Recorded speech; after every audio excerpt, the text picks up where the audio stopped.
akta jurnal yakni papan pengumuman ataupun sejenis majalah dinding atau papan informasi sekarang. Begitulah kurang lebihnya.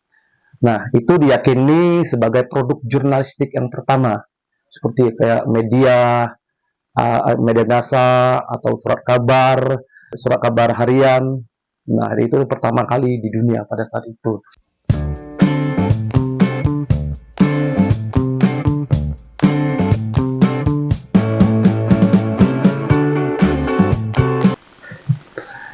Ya, kali ini kita berbicara jurnalistik. Berbicara jurnalistik tentunya salah satu itu ada sejarahnya, teman-teman.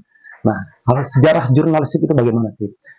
Sejarah jurnalistik sendiri itu merujuk pada akta jurnal pada zaman Romawi kuno, pada masa pemerintahan Julius Caesar 100 dan sampai 4 Masehi. Nah, itu pada masa itu sudah ada sejarah untuk pengenalan tentang jurnalistik. Sebetulnya pada saat itu, itulah awal dari sejarah jurnalistik. Akta jurnal yakni papan pengumuman ataupun sejenis majalah dinding atau papan informasi sekarang. Begitulah kurang lebihnya. Nah, itu diyakini sebagai produk jurnalistik yang pertama, seperti kayak media massa atau surat kabar harian. Nah, itu pertama kali di dunia pada saat itu. Dan kemudian Julius Caesar pun disebut sebagai bapaknya pers dunia. Nah, beliau disebut bapak pers dunia pada saat itu dan dikenal juga sampai sekarang. Sebenarnya teman-teman, Caesar pun hanya meneruskan mengembangkan tradisi yang muncul pada permulaan berdirinya kerajaan Romawi. Nah, cerita pada saat itu pemerintah Imam Agung, segala kejadian penting dicatat pada analisnya, yakni papan tulis yang digantungkan di serambi rumah atau depan rumah begitu. Nah, catatan pada papan tulis itu sendiri merupakan pemberitahuan kepada setiap orang yang lewat dan dikasih informasi kepada setiap orang lewat dan memerlukannya. Nah, pada saat berkuasa, Julius Caesar memerintahkan agar hasil daripada sidang dan kegiatan para anggota senat pada saat hari itu diumumkan pada akta jurnal. Ya, jadi semua hasilnya diminta oleh beliau untuk mengumumkan semuanya agenda-agendanya supaya dapat diberikan informasi. Nah, demikian pula pada berita tentang kejadian sehari-hari. Nah, termasuk kejadian sehari-harinya, jadi beliau itu mendapat peraturan-peraturan pentingnya serta apa yang perlu disampaikan oleh beliau untuk masyarakat, untuk rakyatnya itu, nah, supaya semua kegiatan ini bisa diketahui oleh rakyatnya. Artinya informasi tersampaikan nih ya teman-teman ya guys ya. Berarti kurang lebih begitu, kurang lebih di masa kini lah ya. Nah, papan pengumuman itu sendiri ditempelkan dan dipasang di pusat kota. Sama juga sekarang, kurang lebih ya sama ya kan. Dan disebut di pusat kota Romawi yang disebut Forum Romanum. Forum Romanum ataupun Studio Romawi pada saat itu, yang diketahui oleh masyarakat umum sekarang juga. Nah, berita pada akta jurnal itu kemudian disebarluaskan. Nah, saat itulah muncul para diunari. Pada saat itulah muncul para diunari, yang orang-orang yang bekerja, yang membuat catatan penting, hasil-hasil rapat senat ataupun hasil rapat daripada senat. Nah, papan akta jurnal itu sendiri setiap hari untuk para tuan tanah dan para hartawan. Nah, jadi pencatatan akta jurnalnya itu dicatat oleh orang-orang yang mencatat pada saat itu untuk membuat pencatatan pada para hartawan lah gitu kan.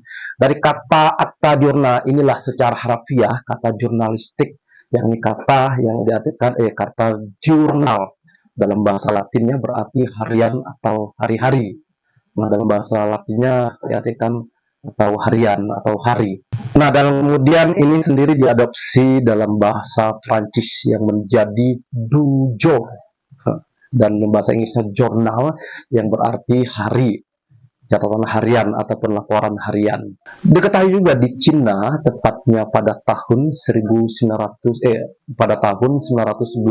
Masehi, muncul surat kabar cetak pertama dan muncul surat kabar cetak pertama dengan nama Qingpao yang diartikan kabar dari istana. Jadi Qingpao itu yang diartikan kabar dari istana. Nah, itu pada tahun 1351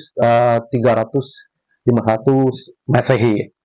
Itu ada Kaisar Guangxu mengedarkan surat kabar Qingpao untuk dapat dibaca oleh rakyatnya secara teratur dengan waktu terbit 1 minggu sekali. Nah, jadi pada saat itu Kaisar itu menerbitkan 1 minggu sekali. Nah, kemajuan jurnalistik sendiri itu berkembang pesat pada tahun 1450 dengan adanya penemuan mesin cetak oleh Johann Gutenberg. Nah, pada saat itu penemuan oleh Johann ini, nah peristiwa besar itulah yang diumumkan lewat surat kabar tersebut. Lewat surat kabar tersebut adalah penemuan besar benua Amerika oleh Christopher Columbus. Nah, pada saat penemuan terbesar itulah salah satunya penemuan pulau yaitu Christopher Columbus yang pada saat itu semua kita tahu ceritanya. Nah, surat kabar cetak yang pertama kali terbit teratur setiap hari adalah Oxford. Setiap hari adalah Oxford. Oxford Gazette di Inggris tahun 1665 Masehi. Lalu surat kabar ini kemudian berganti nama menjadi London Gazette, dan ketika Henry Muddiman menjadi editornya dia telah menggunakan istilah newspaper. Nah, pada saat itu sudah digunakan istilah newspaper, teman-teman. Pada tahun pertengahan 1800-an itu mulai berkembang organisasi kantor berita yang berfungsi mengumpulkan berbagai berita dan tulisan untuk didistribusikan ke berbagai penerbit surat kabar dan majalah. Kantor berita pelopor yang masih beroperasi hingga kini antara lain, diantaranya salah satu Associated Press ataupun AS, nah itu di Amerika, kemudian di Inggris ataupun Reuters yang pernah di Inggris, dan juga Agence France Press ya, ataupun Prancis yang pernah di Prancis pada saat itu. Nah, pada saat itu juga tahun 1800-an juga ditandai dengan munculnya dengan istilah yellow journalism. Nah, jadi yellow jurnalis ataupun jurnalis kuning ya, itu merupakan sebuah istilah untuk menyebutkan untuk pertempuran headland. Nah, pada saat itu ada pertempuran headland antara dua koran besar, yaitu yang dimiliki New York, dan satunya oleh Joseph Pulitzer, dan satu lagi dimiliki oleh William Randolph. Nah, pada saat itu William Randolph yang dimiliki oleh William Randolph Hearst. Sebagai catatan, surat kabar generasi pertama di Amerika Serikat awalnya memang partisan, serta dengan mudah menyerang politisi dan presiden tanpa pemberitaan yang objektif dan berimbang.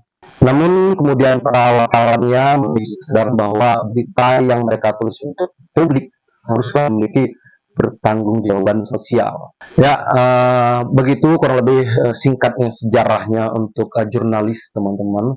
Nah, akhirnya berkembang hingga sampai sekarang saat ini. Semoga video ini bermanfaat bagi setiap kita. Ini yang dapat saya bagikan dan ini dapat saya ketahui untuk teman-teman semua. Mari kita belajar bersama-sama, tidak henti-hentinya untuk belajar. Semoga bisa menjadi pertimbangan. Sampai jumpa.